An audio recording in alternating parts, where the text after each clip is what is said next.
Hola chicos, ¿cómo están? ¿Cómo andan? Acá estamos con el Ayrton.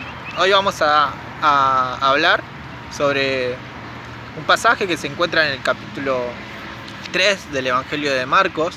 Vamos a seguir la serie y hoy tenemos a Ayrton que nos va a acompañar. Así que vamos a comenzar empezando ahora. Va a leer a Ayrton en la primera parte.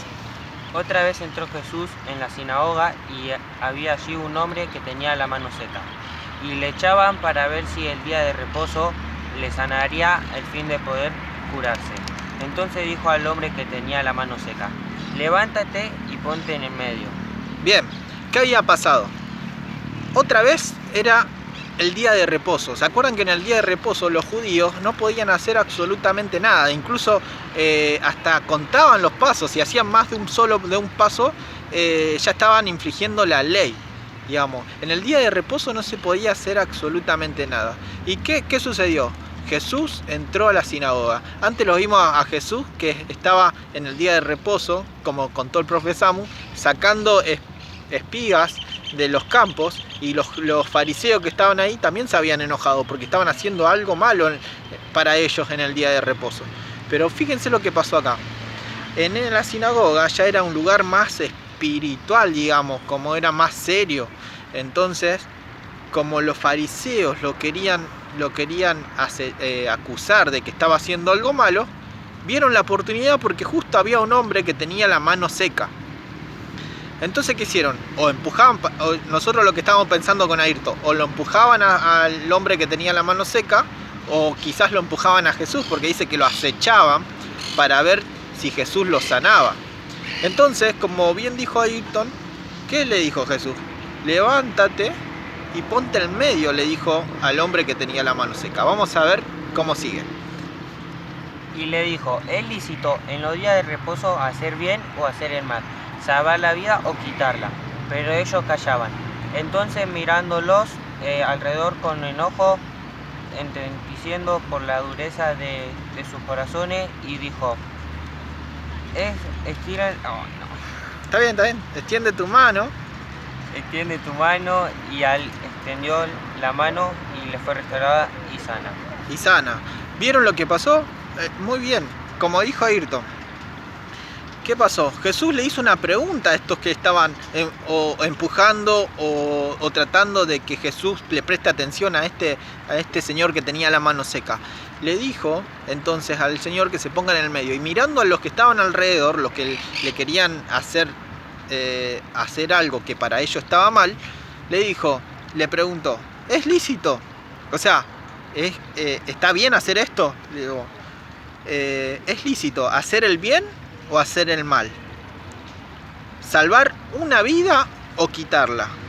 Entonces ellos, como no pudieron decir nada, porque si nos acordamos, cada vez que los discípulos, los fariseos decían algo, Jesús le respondía con otra pregunta y no podían qué decir esto, quizás se quedaron callados por eso. Y entonces, mirándolos, como no decían nada, como todavía no sabían qué hacer, se entristeció mucho porque vio que tenían duro el corazón. Dice que tenían endurecido el corazón. Entonces, así como medio enojado, porque ahí dice bien que dice con enojo, le dijo al hombre: extiende tu mano. Fíjense, para el día de reposo y para que los judíos que lo respetaban a rajatabla, era muy difícil. Digo, extiende tu mano. Y yo me imagino, digamos, y lo vemos, que extendió la mano y la mano le fue restaurada. No sé si ustedes alguna vez vieron algún animal muerto, o algún sapo muerto, o algún perro muerto, y vieron que se seca con el transcurso de los días. Bueno, yo imagino la mano así, bien seca, y que en un momento la mano se restaura, queda sana, con el color, con todo. ¿Y qué pasó después? Y salidos los fariseos, tomaron consejo de los herodianos contra él para destruirle. La multitud a la orilla del mar. Mas Jesús... Bien, ¿vieron lo que pasó hasta acá? En ese momento, cuando vieron que Jesús hizo ese milagro, en vez de ponerse alegres, contentos de que el hombre ya había sido sanado, no, aprovecharon esa oportunidad ¿para qué? Para complotar y decirle a personas con mayor autoridad de que él había hecho el mal, digamos, de que había infringido la ley. Entonces tomaron consejos con los herodianos. Los herodianos eran los, digamos, como los venía el rey o, digamos, la autoridad, es como si el presidente, y después vienen todos los diputados, las personas allegadas al rey. En este caso, en ese momento, la corte pertenecía a Herodes, entonces los herodianos eran esa parte del grupo. Bien, y después de esto, dice que había una multitud en la orilla del mar, y ahora en el versículo 7, ahí va a empezar a leer a Ayrton de vuelta. Dice: Mas Jesús se retiró al mar con sus discípulos y le siguió la gran multitud de Galilea. Bien, le había seguido una gran multitud, y dice que había de Jerusalén, de Idumea, del otro lado del Jordán, de los alrededores de Tiro, de Sidón, y ellos ¿qué hacían? Como oían, digamos, todos los milagros que hizo Jesús. ¿Qué hicieron? Lo seguían. Entonces muchas multitudes venían a él. Y el 9 dice: Y dijo a sus discípulos que le tuviesen siempre en la lista de la barca a causa de gentios, para que no lo oprimiesen, porque había sanado a muchos de manera que por tocarle cuanto tenían planes caían sobre él. Bien, cuanto tenían plagas caían sobre él. ¿Qué había pasado, digamos? Entonces Jesús le había dicho a sus discípulos que tengan lista la barca, porque había mucha gente que venía, entonces, y que había escuchado de que Jesús hacía milagros. Incluso, fíjense que solamente lo tocaban y ellos ya se caía todo el mar que tenían, todas las enfermedades que tenían, se eran curadas. Y los espíritus inmundos también, al verle, espíritus inmundos, digamos, son espíritus o personas que deseaban el mal contra Jesús y contra el plan de Dios. Lo veían y daban dos voces diciendo que él era el Hijo de Dios. Entonces él casi le reprendía mucho para que no lo descubriesen. ¿Por qué? Porque todavía no era el tiempo. ¿Se acuerdan que todavía no era el tiempo cuando María le pidió que haga un milagro? Y Jesús dijo: ¿qué quieres, mujer? Porque todavía no es el tiempo. Bueno, todavía no se había, también en ese momento tampoco se había cumplido el tiempo de Dios para sus planes. Entonces no era necesario en ese momento de que todas las personas sepan que él era el Hijo de Dios, porque él tenía que cumplir la escritura, y era un cronograma que tenía en su mente, y que Dios lo había ya escrito de hace mucho tiempo. Pero hoy no quedamos en este sentido. Hoy estábamos leyendo y hablando con Ayrton sobre qué podemos aprender de este versículo.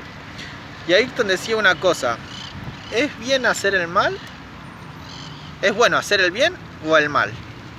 ¿Qué decía Ayrton? ¿Es bueno hacer el bien o el mal? Y el bien siempre es bueno, sin importar la circunstancia en la que estemos. Y surgió esto, sin importar la circunstancia en la que estemos. Y nos pusimos a pensar, bueno, ¿qué no podemos hacer en este tiempo? Bueno, quizás no podemos visitar a nuestros familiares más cercanos, o está prohibido ciertas cosas. Pero podemos seguir haciendo lo bueno. Una de las cosas de cómo hacer lo bueno, una de las cosas que pensábamos en pensar en el otro. Fíjense que los fariseos, los que estaban acá, ellos estaban tan convencidos de que querían, digamos, hacerle culpar a Jesús de algo malo, y no se daban cuenta y no estaban contentos por una persona que se había curado. Fíjense, a tal punto tenían endurecido el corazón.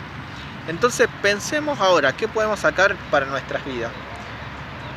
Y pensábamos con Ayrton, ¿cómo está el corazón de cada uno de nosotros? ¿Está endurecido? ¿Pensamos en el otro? ¿Pensamos en el que tiene necesidad en este tiempo? Yo estaba hoy pensando en mi ropa, en mis cosas, y pienso en mi vecino, en mi familiar al que le falta. Pensaba también en la necesidad de sentir afecto. Yo estoy llamando a mis familiares, a mis abuelos, le estoy comentando, le estoy contando de lo que Dios hizo en mi vida.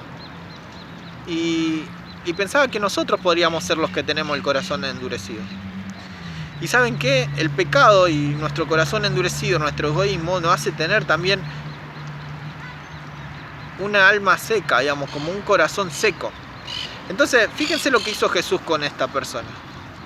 Si nosotros no nos sale, no nos nace pensar en las demás personas, pensar en el prójimo, podemos hacer lo que hizo también esta persona que tenía la mano seca. Pero en vez de tener la mano seca, vamos a pensar en nuestro corazón seco, que no piensa en los demás. Entonces pensemos. Le dijo que le levante y se ponga en el medio. Y después le dijo, extiende tu mano, y él la extendió. Entonces, hagamos este ejercicio.